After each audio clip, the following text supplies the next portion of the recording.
আপনাদের ভিডিওতে কাঙ্ক্ষিত ভিউ না আসার কারণ হচ্ছে থাম্বনেল। আপনাদের থাম্বনেল যদি আকর্ষণীয় হয় তাহলে অবশ্যই আপনাদের ভিডিওতে ভিউ আনতে সক্ষম হবেন।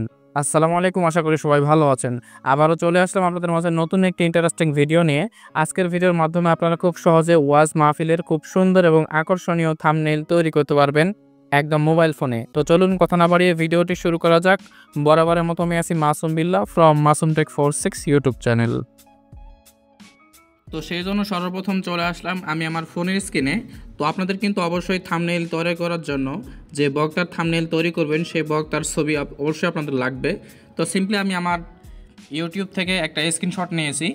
তো আমি আমার স্ক্রিনশটটা ওপেন করলাম। এখান থেকে আমি স্ক্রিনশটটা একটু ক্রপ করে নিব। তো আমি এখান থেকে ক্রপ করে নিচ্ছি।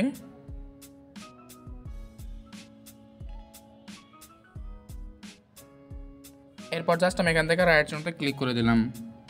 এরপর আপনারা যে কাজটি করবেন, চলে আসবেন প্লে স্টোরে। আপনারা এখানে সার্চ করবেন ম্যাজিক ইরেজার, তাহলে আপনাদের কিন্তু একটি অ্যাপস চলে আসবে। তো এখান থেকে আপনারা অ্যাপসটি ইনস্টল করে নেবেন। তো আমি অলরেডি ইনস্টল করে রাখছি, আমি ওপেনে ক্লিক করলাম। তো অ্যাপসটা ওপেন করলে আপনাদের সামনে কিন্তু এরকম একটা অপশান চলে আসবে। এখন আপনারা যে কাজটি করবেন, ছবিটাকে প্রথমে আপনারা এইচডি কোয়ালিটিতে কনভার্ট করে নেবেন। তো জাস্ট আমি এনহ্যান্স কোয়ালিটি প্রথম অপশানে ক্লিক করলাম। এখান থেকে আমি ছবিটা সিলেক্ট করলাম। তো ছবিটা চলে আসলো। আপনারা জাস্ট এখানে নেক্সটে ক্লিক করে দেবেন ওপরে। তো এখানে ক্লিক করলে দেখতে পাচ্ছেন মাত্র এক ক্লিকে আমাদের ছবিটা কিন্তু পুরোপুরি এইচডি কোয়ালিটিতে কনভার্ট হয়ে গেছে। এরপর জাস্ট আমি নেক্সটে ক্লিক করলাম, এখান থেকে সেভ করে নিলাম। এরপর জাস্ট আমি রিমুভ ব্যাকগ্রাউন্ড, এখানে একটা ক্লিক করে আমি ছবিটার ব্যাকগ্রাউন্ড রিমুভ করে নিব। তো মাত্র এক ক্লিকে কিন্তু দেখতে পাচ্ছেন আমাদের ছবির ব্যাকগ্রাউন্ডটা কিন্তু পুরোপুরি রিমুভ হয়ে গেছে। তো এখান থেকে আপনারা ছবি সেভ করে নেবেন। এরপর যে কাজটি করবেন, আপনারা চাইলে কিন্তু পিক্সেল অ্যাপ বা পিকচার অ্যাপ যে কোনো অ্যাপস দিয়ে আপনারা কাজ করতে পারেন। তো আপনাদের দেখানোর জন্য জাস্ট আমি আজকে পিকচার অ্যাপসটি কাজ করবো এই অ্যাপসে এখন। তো জাস্ট আপনারা চলে আসবেন প্লে স্টোরে। এখন এখানে আপনারা সার্চ করবেন পিকচার, তাহলে আপনার সামনে কিন্তু এই অ্যাপসটি চলে আসবে। এখান থেকে আপনারা অ্যাপসটি ইনস্টল করে নেবেন। তো আমি অলরেডি ইনস্টল করে রাখছি, আমি অ্যাপসটি ওপেন করলাম। ওপেন করলে আপনার সামনে কিন্তু এরকম একটা অপশান চলে আসবে। আপনারা জাস্ট প্লাস আইকনে ক্লিক করবেন এবং এখান থেকে আপনারা একটি ছবি সিলেক্ট করে নেবেন, অর্থাৎ ব্যাকগ্রাউন্ড সিলেক্ট করে নেবেন। তো এখান থেকে আমি একটি ব্যাকগ্রাউন্ড সিলেক্ট করে নিব। তো আমি এটা ক্লিক করলাম এবং এখান থেকে আমি এইটার টুলস এখানে ক্লিক করে আপনারা ক্রপ আইকনে ক্লিক করবেন। এখান থেকে আপনারা অবশ্যই ইউটিউব থাম্বনেইলের সাইজটা সিলেক্ট করে নেবেন। এরপর রাইট চিহ্নতে এখান থেকে ক্লিক করে দিবেন। এরপর আপনারা যে কাজটি করবেন, ব্যাকগ্রাউন্ডটা তৈরি করার জন্য চলে আসবেন এখান থেকে অ্যাড ফটো অপশানে। এখানে ক্লিক করে আপনারা অবশ্যই অনেক মানুষজন রয়েছে এরকম থাম্বনেইল তৈরি করার জন্য, আপনারা গুগল থেকে ছবি ডাউনলোড করে নেবেন মাহফিলের। তো আমি এখান থেকে কয়েকটা ডাউনলোড করে নিয়েছি অলরেডি এবং সবগুলো এখানে আমি অ্যাডজাস্ট করে নেব, অর্থাৎ এখানে অ্যাড করে নিব। তো আমি এখানে ক্লিক করে আরও কয়েকটা ছবি এখানে অ্যাডজাস্ট করে নেব, অ্যাড করে নিচ্ছি। এরপর আমি উপরে অ্যাড অপশানে ক্লিক করলাম এবং সব ছবিগুলো কিন্তু এখানে নিয়ে চলে আসলাম। এখন আপনারা যে কাজটি করবেন, সবগুলো কিন্তু একটা সাইজ মতো করে নেবেন, অর্থাৎ পুরো ব্যাকগ্রাউন্ডটা যাতে সুন্দর লাগে দেখতে, ম্যাচিং হয়, সেইটা আপনারা একটু খেয়াল করে তৈরি করে নেবেন।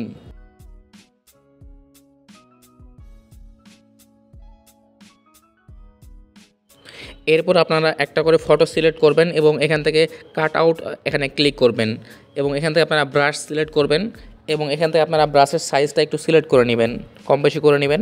এরপর সিম্পল আপনারা যতটুকু মার্ক করবেন ততটুকু কিন্তু আপনাদের এখানে ব্যাকগ্রাউন্ড থাকবে এবং বাকিটা কিন্তু রিমুভ হয়ে যাবে। তো এভাবে আপনারা ব্যাকগ্রাউন্ডগুলো সাইজ মতো তৈরি করে নেবেন, অর্থাৎ অ্যাডজাস্ট করে নেবেন, মিলাই নেবেন। এভাবে সেমভাবে সব ব্যাকগ্রাউন্ডগুলো আপনারা আপনাদের ইচ্ছা মতো যেখানে যেখানে আপনারা রিমুভ করতে চান সেখানে আপনারা রিমুভ করে এভাবে আপনারা পুরো ব্যাকগ্রাউন্ডটা তৈরি করে নেবেন। তো আমি কিছু ব্যাকগ্রাউন্ড তৈরি করে নিচ্ছি এভাবে।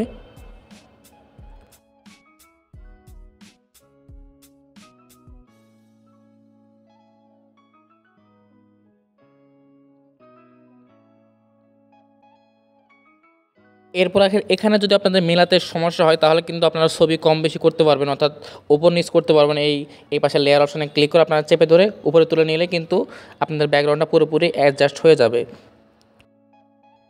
তো এরপরে যে কাজটি হচ্ছে, আপনারা ক্যাপশন লিখবেন কিভাবে। তো সেই জন্য আপনারা পিক্সেল ল্যাব অ্যাপসটি ব্যবহার করতে পারেন। তো আমি আমার পিক্সেল ল্যাব অ্যাপসটি ওপেন করলাম। তো ওপেন করলে আপনার সামনে কিন্তু এরকম একটা অপশান চলে আসবে। তো এই অ্যাপসের লিঙ্ক আমি আমার ডেসক্রিপশন বক্সে দিয়ে রাখবো, সেখান থেকে খুব সহজে আপনারা ডাউনলোড করে নিতে পারবেন।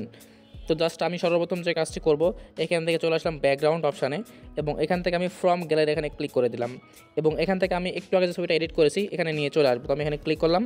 এরপর জাস্ট আপনি এখান থেকে 16:9 অর্থাৎ থাম্বনেইলের সাইজটা সিলেক্ট করবেন, এরপর রাইট চিহ্নতে ক্লিক করে দিবেন। তো আমাদের সামনে কিন্তু চলে আসলো ছবিটা। এখন আপনারা যে কাজটি করবেন, আপনারা প্লাস আইকনে ক্লিক করবেন উপরে, এরপর ফ্রম গ্যালারি এখানে ক্লিক করবেন এবং এখান থেকে আপনারা মিডিয়াতে ক্লিক করে আপনাদের বক্তার ছবিটা আপনারা এখানে নিয়ে চলে আসবেন। তো আমি এখান থেকে ক্লিক করলাম। তো এখান থেকে আমি ক্রপ করে সাইজ মতো এখানে কেটে নিলাম, এরপর রাইট চিহ্নতে ক্লিক করে দিলাম। তো এরপর আপনারা যে কাজটি করবেন, এখানে দেখতে পাচ্ছেন মাইকের ছবি চলে আসছে। আপনারা যদি এটা রাখতে না চান তাহলে আপনারা এটা ইরেজ করে দেবেন। তো ইরেজ করার জন্য চলে আসবেন মাঝের অপশানে, এখান থেকে চলে আসবেন আপনারা ইরেজ অপশানে। এরপর সিম্পল আপনারা এখান থেকে ব্রাশ সাইজ একটু বড় করে নেবেন, এরপর এটা আপনারা এভাবে ক্রপ করে দেবেন, মুছে ফেলবেন, এরপর রাইট চিহ্নতে ক্লিক করে দেবেন। তো আমাদের কাজ কিন্তু এখান থেকে শেষ প্রায়। আমি একটু বড় করে নেব এভাবে সাইজ মতো। এরপর জাস্ট আপনারা চলে আসবেন শ্যাডো অপশানে, এখান থেকে শ্যাডোটা বাড়াই দিবেন। এরপর জাস্ট আমি এখান থেকে রাইট চিহ্নতে ক্লিক করে দিলাম। এরপর আমি ছবিটাকে লক করে নেব, সেজন্য লেয়ার অপশানে ক্লিক করলাম, এখান থেকে আমি এটা লক করে নিলাম। আমাদের কাজ কিন্তু প্রায় শেষ। এখন আপনারা যে কাজটি করবেন, এখানে লেখার জন্য ক্যাপশন লেখার জন্য আপনারা প্লাস আইকনে ক্লিক করবেন, এরপর টেক্সট অপশানে ক্লিক করবেন। এখান থেকে আপনারা দুইটা টাচ করবেন, তাহলে আপনার সামনে কিন্তু এরকম একটা অপশান চলে আসবে। আপনারা সবগুলো কেটে দিবেন। অবশ্যই আপনারা যে ক্যাপশনটা লিখতে চান সেটা আপনারা আগে নোটবুকে লিখে রাখবেন। তো আমি আমার নোটবুকে লিখে রাখছি। তো এখান থেকে জাস্ট আমি কপি করে নিব। তো কপি করে নিলাম। এরপর জাস্ট আমি আমার অ্যাপসে চলে আসলাম, এখানে আমি পেস্ট করে দিলাম, এরপর ওকেতে ক্লিক করে দিলাম। তো এখানে কিন্তু একটা লেখা লিখলেই আপনারা এটা কপি করে অনেকগুলো করতে পারবেন। তো আমি এখান থেকে আসার পরে এই আইকনে আসলাম এবং এখান থেকে আপনারা অবশ্যই পেন্ডিং অপশনটা বাড়াই দিবেন, সবসময় খেয়াল রাখবেন। এরপর রাইট চিহ্নতে ক্লিক করে দিবেন। তো আমাদের সামনে কিন্তু চলে আসলো। এখন আপনারা যে কাজটি করবেন, এখান থেকে চলে আসবেন কালার অপশানে, এখানে ক্লিক করলাম এবং এখান থেকে আপনারা অসংখ্য কালার পাবেন। আপনাদের পছন্দ মতো কালার আপনারা এখানে দিয়ে নেবেন। তো আমি জাস্ট কালার অপশানে ক্লিক করলাম এবং এখান থেকে প্লাস আইকনে ক্লিক করলাম এবং এখান থেকে আমি এই সবুজ কালারটা সিলেক্ট করে দিলাম, এরপর রাইট চিহ্নতে ক্লিক করে দিলাম। তো আমাদের সামনে কিন্তু লেখাটা চলে আসলো। এরপর জাস্ট আপনারা যে কাজটি করবেন, আপনারা রাইট চিহ্নতে ক্লিক করবেন এবং এখান থেকে আপনারা স্টক অপশানটা বাড়াবেন, এরপর রাইট চিহ্নতে ক্লিক করবেন, এরপর শ্যাডো অপশানে ক্লিক করবেন এবং এটা আপনারা এনেবল করবেন। এরপর একটু নিচে আসলে আপনারা এটাও এনেবল করে দিবেন, এরপর রাইট চিহ্নতে ক্লিক করে দিবেন। এরপর যে কাজটি করবেন, আপনারা চলে আসবেন ফন্ট অপশানে। কীভাবে আপনারা এই অ্যাপসে ফন্ট অ্যাড করবেন সেই বিষয়ে আমার চ্যানেলে অনেক ভিডিও দেওয়া আছে, চাইলে আপনারা দেখতে পারেন। তো আমি মাই ফন্টে ক্লিক করলাম, এখান থেকে আমি একটি ফন্ট সিলেক্ট করব সূর্য বোল্ড, এখান থেকে ক্লিক করলাম এবং ওকেতে ক্লিক করে দিলাম। তো আমাদের সামনে কিন্তু চলে আসলো লেখাটা ডিজাইন আকারে। আপনারা জাস্ট এভাবে বসাই দিবেন। এরপর আপনারা যে কাজটি করবেন, দ্বিতীয় লেখার জন্য আপনারা আর কোনো রকম কাজ করতে হবে না, আপনারা কপি অপশানে ক্লিক করবেন। এরপর সিম্পল আপনারা এইটার উপর ডবল ট্যাপ করবেন এবং এখান থেকে আপনারা কেটে দিয়ে আপনাদের দ্বিতীয় যে টাইটেলটা আপনারা লিখে দিবেন। তো আমি এখানে লিখে দিলাম কুড়িগ্রামের, এখান থেকে কপি করে নিলাম। এরপর জাস্ট আমি এখানে নিয়ে চলে আসলাম। এভাবে কিন্তু আপনারা পুরো ক্যাপশনটা আপনারা লিখে নেবেন। তো আমি এভাবে লিখে দিচ্ছি আমি। এরপর জাস্ট আমি এটার ফন্ট চেঞ্জ করব, ফন্ট অপশানে ক্লিক করলাম, এখান থেকে আমি অন্য একটি ফন্ট সিলেক্ট করব। তো আমি এটা সিলেক্ট করলাম, এরপর ওকেতে ক্লিক করে দিলাম। তো আমাদের সামনে কিন্তু চলে আসলো লেখাটা, দেখতে পাচ্ছেন। আপনারা চাইলে কিন্তু আপনাদের কাস্টমাইজ করে আপনারা কালারগুলো চেঞ্জ করে নিতে পারবেন খুব সহজেই। তো আপনারা দেখানোর জন্য জাস্ট আমি একটু তাড়াহুড়া করে কাজ করতেছি। আপনারা সময় নিয়ে কাজ করবেন, তাহলে খুব সহজে আপনারা অনেক সুন্দর ফলাফল পাবেন।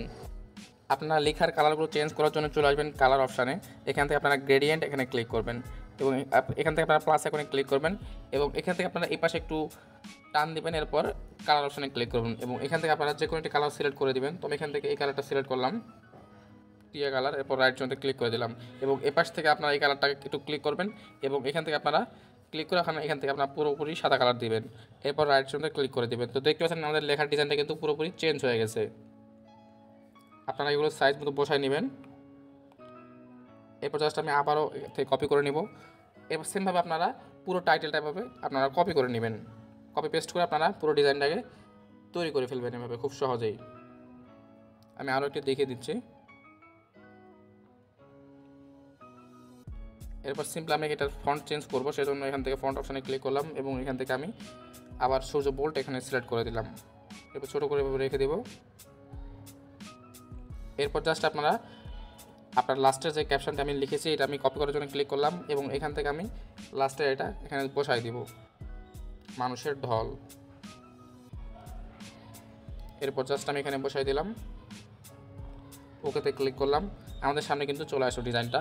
এরপর আপনারা যে কাজটি করবেন, চলে আসবেন আপনারা কালার অপশানে, এখান থেকে অন্য কালার দিবেন, যেহেতু একটা কালার দেওয়া রয়েছে এই পর্যন্ত। এরপর সিম্পলি আপনারা এটার শ্যাডোটা আরও বাড়াই দিবেন। তো আমি এখান থেকে এটা শ্যাডোটা একটু বাড়াই দিব। এরপর মাঝখানের কালারটা আমি চেঞ্জ করে দেবো, সবগুলো এক কালার হয়ে গেছে, দেখতে ভালো লাগতেছে না। আমি এখান থেকে এটা সিলেক্ট করে দিলাম। এরপর রাইট জোনে ক্লিক করে দিলাম। এটার শ্যাডোটা আমি একটু বাড়াই দিব। এরপর আপনারা ফন্ট চেঞ্জ করবেন অবশ্যই, সবগুলো ফন্ট যেগুলো একটু বোল্ড আকারের ফন্ট সেগুলো ব্যবহার করবেন। তো আমি এখান থেকে যেটা ভালো লাগবে সেটা দিব। আমি এখান থেকে আমি এটা দিলাম। এরপর রাইট জোনে ক্লিক করে দিলাম। তোমাদের সামনে কিন্তু ডিজাইনটা চলে আসলো। আমি একটু বড় করে নেই। এরপর সিম্পলি আপনারা সবগুলোকে মার্ক করে নেবেন এভাবে। এরপর রাইট জোনতে ক্লিক করে দেবেন, এখানে মার্চ করে নিলাম সবগুলো এক ফোল্ডারে। এরপর জাস্ট আপনারা একটু এভাবে বড় করে নেবেন এবং এটাকে আর একটু শ্যাডো ব্যবহার করবেন। এরপর রাইট জোনতে ক্লিক করে দেবেন। এরপর জাস্ট আপনারা সেভ আইকনে ক্লিক করবেন এবং এখান থেকে সেভ অ্যাজ ইমেজ এখানে ক্লিক করবেন। এরপর আপনারা এখান থেকে ডিফল্টে ক্লিক করে আলটা সিলেক্ট করে দেবেন। এরপর সেভ টু গ্যালারি এখানে ক্লিক করলে খুব সহজে কিন্তু আপনাদের ফাইলটা পুরোপুরি এইচডি কোয়ালিটিতে সেভ হয়ে যাবে। এবং আপনারা চাইলে কিন্তু আমার থেকে যে কোনো ধরনের থাম্বনেইল তৈরি করে নিতে পারবেন অল্প মূল্যে। হোয়াটসঅ্যাপ নাম্বার আমার ডেসক্রিপশন বক্সে দেওয়া থাকবে। আসসালামু আলাইকুম।